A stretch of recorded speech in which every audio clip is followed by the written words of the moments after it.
दोस्तों नमस्कार। स्वागत है आपका हमारे इस YouTube मंच पर। दोस्तों, अमेरिका में चुनाव प्रक्रिया संपन्न हो गई।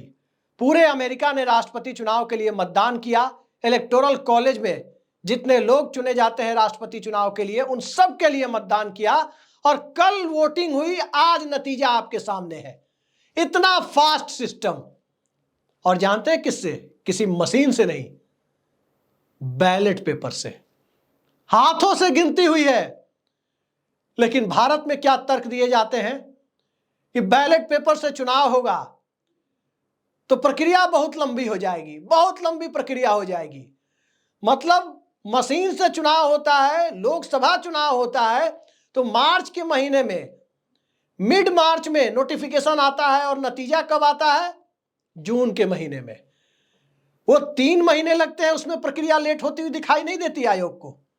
लेकिन भारत में चुनाव कराने के लिए दिल्ली के अशोका रोड पर जो दफ्तर बनाया गया है और उसमें बैठे हुए जो त्रिमूर्ति हैं और उस त्रिमूर्ति के मुखिया के तौर पर जो राजीव कुमार बैठे हुए हैं, जिस अंदाज में वो काम कर रहे हैं, जिस अंदाज में वो आयोग का संचालन कर रहे हैं, उसमें इस देश के चुनाव प्रक्रिया के ऊपर जो इस देश की सिविल सोसाइटी का, आम लोगों का, राजनीतिक दलों का जो लगातार विश्वास घटता जा रहा है, आखिर उसकी पुनर्बहाली कैसे होगी? क्या इसको लेकर राजीव कुमार और उनके दोनों साथी चिंतित हैं? बड़ा गंभीर सवाल है। एक तो मशीनी लोकतंत्र और मशीनी चुनाव पर सवाल है। दूसरा सवाल चुनाव कराने वाली संस्था की विश्वसनीयता और निष्पक्षता पर है। तीसरा सवाल इस प्रोसेस के दरमियान कथित तौर पर जो पक्षपात के आरोप लग रहे हैं उसको लेकर एक सवाल है। चौथा सवाल दुनिया के सबसे खूबसूरत और सबसे बड़े लोकतंत्र, जिसने चुनाव को लेकर, पारदर्शिता को लेकर ऐसी क्रेडिबिलिटी बनाई थी, आयोग में बैठे हुए लोगों की क्रेडिबिलिटी ऐसी थी कि रिटायरमेंट के बाद ऑब्जर्वर के तौर पर जीवीजी कृष्णमूर्ति जैसे लोग दूसरे देशों का चुनाव मॉनिटर करने के लिए भेजे जाते थे। क्या उस संस्था को तनिक भी अपनी प्रतिष्ठा का ख्याल है? टीएन शेषन, जेएम लिंगदो, बीबी टंडन, इस तरह के लोगों ने अपनी पूरी एनर्जी, पूरी क्षमता लगा दी थी इस आयोग की प्रतिष्ठा को स्थापित करने के लिए। लेकिन आज राजीव कुमार का आयोग क्या कर रहा है? जो सवाल हरियाणा में उठे, क्या उसका संतोषजनक जवाब दिया गया? कई सौ पन्नों का जवाब दाखिल कर दिया गया। कांग्रेस पार्टी ने जो सवाल पूछे, उस सवाल का कोई संतोषजनक जवाब को मिला हो? कांग्रेस पार्टी के लोगों से पूछने पर यही पता चलता है कि कोई संतोषजनक जवाब नहीं दिया। पन्ने काले किए गए। अब जरा इस आयोग की भूमिका को भी देख लेते हैं। 2 राज्यों में एक साथ चुनाव हो रहे हैं। एक तरफ चुनाव हो रहा है झारखंड में, दूसरी तरफ चुनाव हो रहा है महाराष्ट्र में। दोनों जगह डीजीपी को हटाने की डिमांड थी। झारखंड में डीजीपी को हटाने की डिमांड भारतीय जनता पार्टी की थी। वो भारतीय जनता पार्टी जो केंद्र में सत्तारूढ़ है, जिसकी सरकार ने राजीव कुमार और उनके दोनों साथियों को अपॉइंट किया है। और महाराष्ट्र में डीजीपी हटाने की डिमांड कांग्रेस की थी। झारखंड वाली डिमांड आई, एक झटके में मान ली गई। महाराष्ट्र वाली डिमांड आई, कान में तेल डालकर राजीव कुमार का आयोग सोया रहा। जब महाराष्ट्र कांग्रेस के अध्यक्ष नाना पटोले ने कहा कि इस मुद्दे को लेकर हाई कोर्ट जाएंगे, तब जाकर महाराष्ट्र की डीजीपी रश्मि शुक्ला को हटाया गया। और क्यों हटाया गया? दरअसल चुनाव आयोग के द्वारा अंतिम दिन नामांकन के समय को लेकर जो सवाल उठे और कुछ याचिकाएं पहुंची हुई थी कि आखिर 11 बजे कुछ सीटों पर क्यों नामांकन खत्म कर दिया गया, नामांकन का समय खत्म कर दिया गया। उस सवाल में उलझा हुआ आयोग दरअसल इस सवाल का सामना करने के लिए तैयार नहीं था। इसलिए झारखंड के बाद वहां के डीजीपी को भी हटाया गया। सवाल मशीनों के ऊपर भी है कि आखिर मतदान का समय जब खत्म होता है और उसके 2-4 घंटे बाद अचानक 8, 10, 12% वोट बढ़ कैसे जाते हैं? यह कौन सी व्यवस्था है? फॉर्म 17C पर कब साइन कराया जाता है, कैसे साइन कराया जाता है?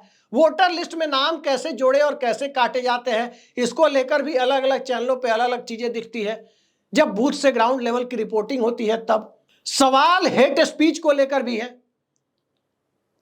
आखिर लोकसभा चुनाव में कांग्रेस के गारंटी पत्र के ऊपर कई सारे उम्मीदवारों को जो नोटिस दिया गया राजीव कुमार के आयोग की तरफ से,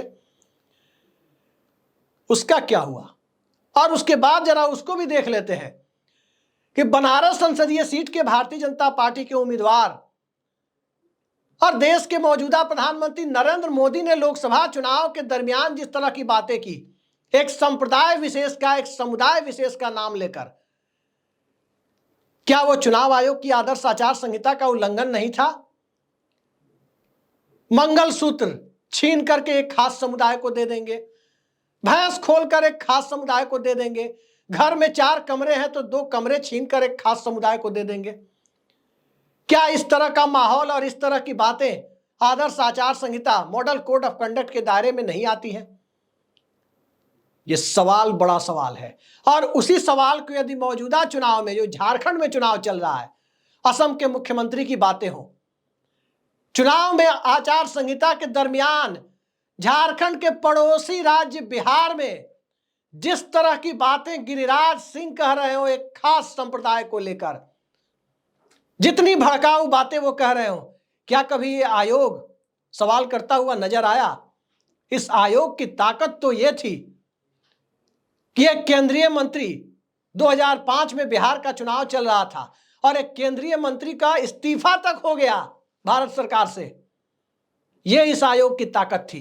क्या वो ताकत अब बची हुई है? बटोगे तो कटोगे के नारे पर क्या सोचता है आयोग? क्या सोचता है आयोग हिमंता बिस्व शर्मा के बयान पर, जिसमें एक खास समुदाय का नाम लिए बिना उनका कोई स्टेटमेंट पूरा नहीं होता? क्या सोचता है ये आयोग जब उसकी विश्वसनीयता पर सवाल उठते हैं? कहा तो यह गया कि मशीनी व्यवस्था आएगी तो प्रोसेस फास्ट हो जाएगा। 2004 में पहली बार पूरे देश में मशीनी व्यवस्था आई। 4 का लोकसभा चुनाव, 9 का लोकसभा चुनाव, 14 का लोकसभा चुनाव, 19 का लोकसभा चुनाव और 24 का लोकसभा चुनाव, 5 लोकसभा चुनाव हो गए और इस दरमियान 100 से ज्यादा विधानसभा चुनाव भी हो गए।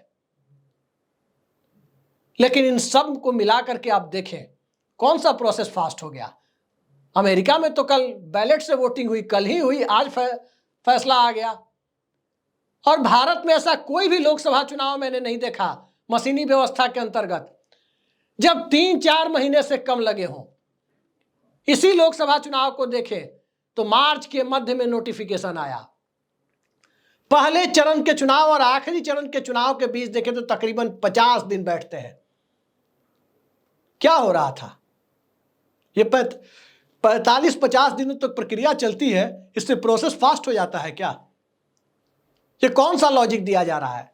और जिस व्यवस्था, जिस मशीनी सिस्टम के ऊपर, जिस चिप के ऊपर, जिस कथित चिप का इस्तेमाल मशीन में वोटिंग के लिए किया जाता है, उसके ऊपर जितने गंभीर सवाल उठ रहे हैं, क्या इस देश के लोकतंत्र की चिप को ही खतरा तो नहीं हो गया है? जब भारतीय जनता पार्टी विपक्ष में आती है वो सवाल उठाती है। राजनीतिक दलों की अपनी कमजोरियां हैं, वो भी इसमें बराबर के भागीदार हैं। कांग्रेस पार्टी 10 सालों तक सत्ता में थी मनमोहन सिंह के नेतृत्व में, उसने इस व्यवस्था को खत्म नहीं किया। तब सवाल उठाने का काम लाल कृष्ण आडवाणी करते थे। आज सवाल उठाने का काम कांग्रेस और इंडिया अलायंस के लोग करते हैं। और इन सब के बीच फर्क इतना आया है कि अब सिविल सोसाइटी के लोग जो राजनीति से कहीं से नहीं जुड़े हैं, वो लोग अब व्यवस्था पर सवाल उठा रहे हैं। हरियाणा का चुनाव एक जीता जागता उदाहरण है, जिसको लेकर कांग्रेस पार्टी ने एक अपने प्रतिनिधिमंडल के साथ लंबा चौड़ा मेमोरेंडम चुनाव आयोग को दिया, एक अपनी मांग पत्र को सामने रखा। कहा जाता है कि मशीनों की हैकिंग नहीं हो सकती। भाई आज के जमाने में किसकी हैकिंग नहीं हो सकती? कोई बता दे कि आज के जमाने में किसकी हैकिंग नहीं हो सकती। और ऐसी कौन सी बैटरी बन गई है जो 99% चार्ज निकलती है 5 दिन 10 दिन बाद भी? इस तरह की बैटरी हमारे आपके मोबाइल में हो जाए तो बहुत सारा काम हम लोग का आसान हो जाए। जगह जगह रुक करके, मेरे जैसे पत्रकार जब फील्ड में जाते हैं तो जगह जगह रुक करके मोबाइल चार्ज करना पड़ता है। तो आखिर ये कौन सी बैटरी आ गई है जो 99% चार्ज हो जाती है? कोई संतोषजनक जवाब नहीं। सवाल यह है कि बैलेट पेपर की व्यवस्था पर जाने में राजीव कुमार के आयोग को डर क्यों लगता है? और सवाल उससे बड़ा यह है कि जब देश की जनता के एक बड़े हिस्से के बीच विश्वास का संकट संस्था के प्रति यानी आयोग के प्रति और प्रक्रिया के प्रति भी होता जा रहा है, मशीनों के प्रति तो पहले से ही हुआ है।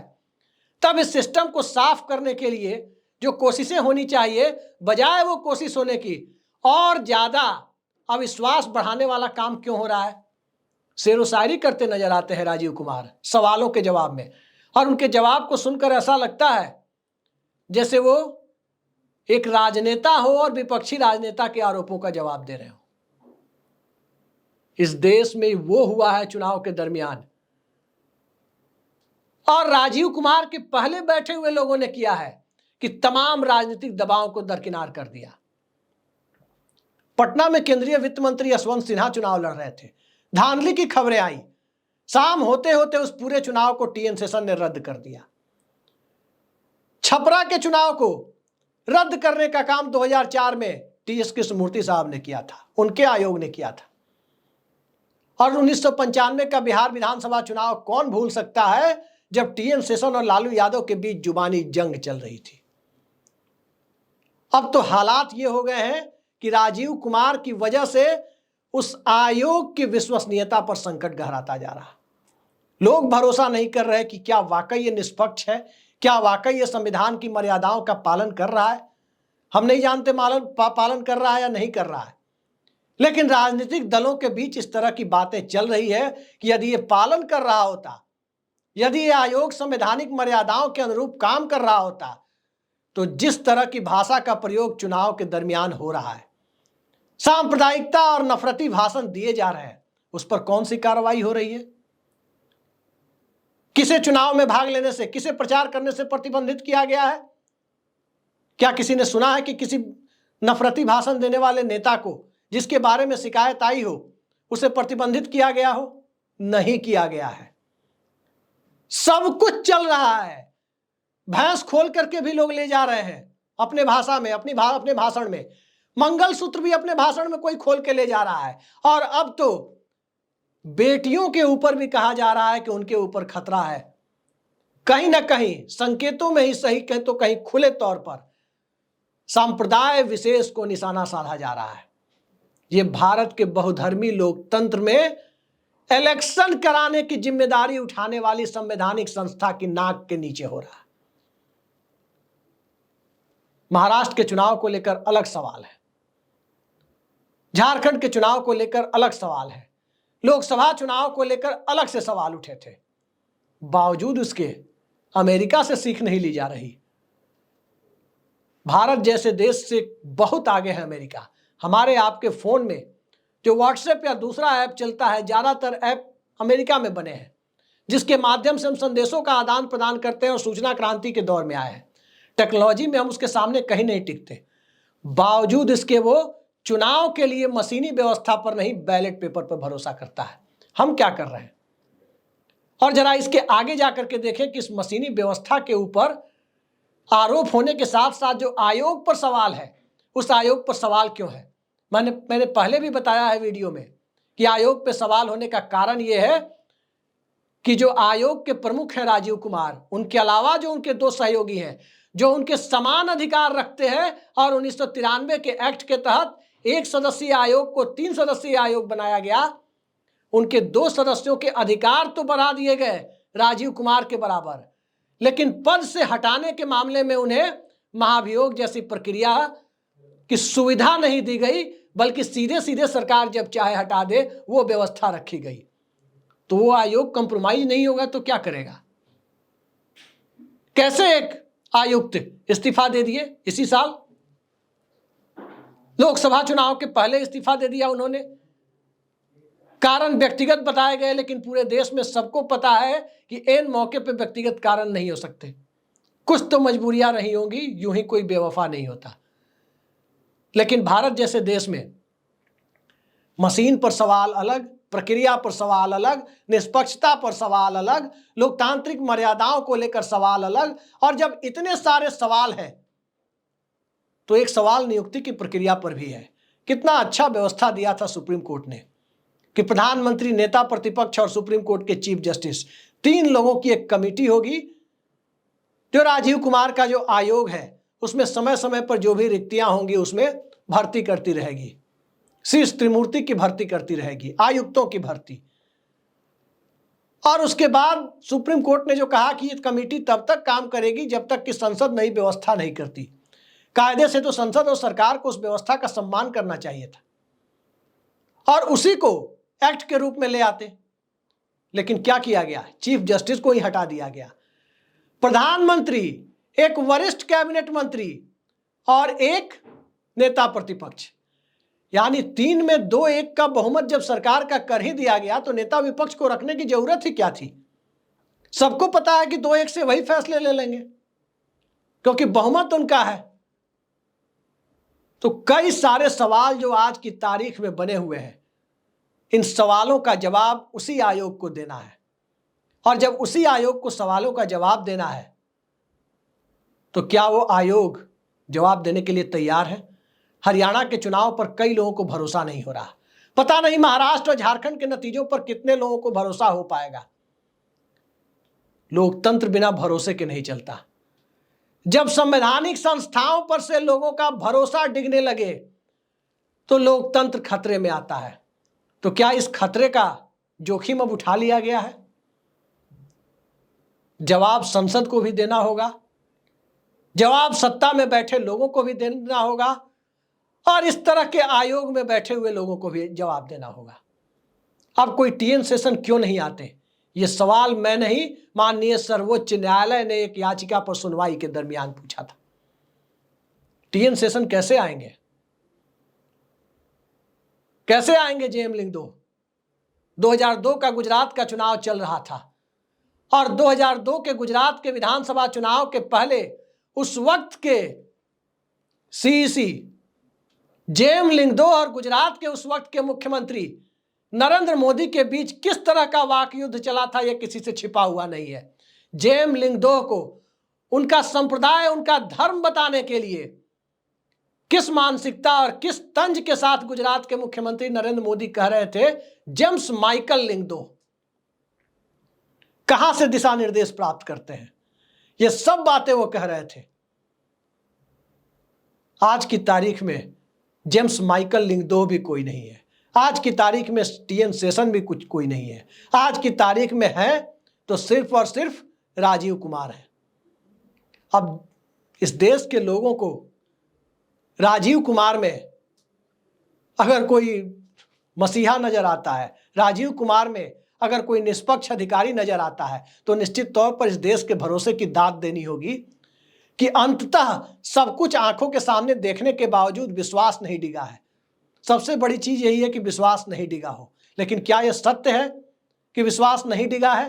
ये सवाल मैं अपने दर्शकों पर छोड़ता हूं। हमारे दर्शक बताएंगे कि भारत जैसे देश में लोकतंत्र का महापर्व कितना सुरक्षित, कितना निष्पक्ष और कितने पारदर्शी तरीके से संपन्न कराया जा रहा है।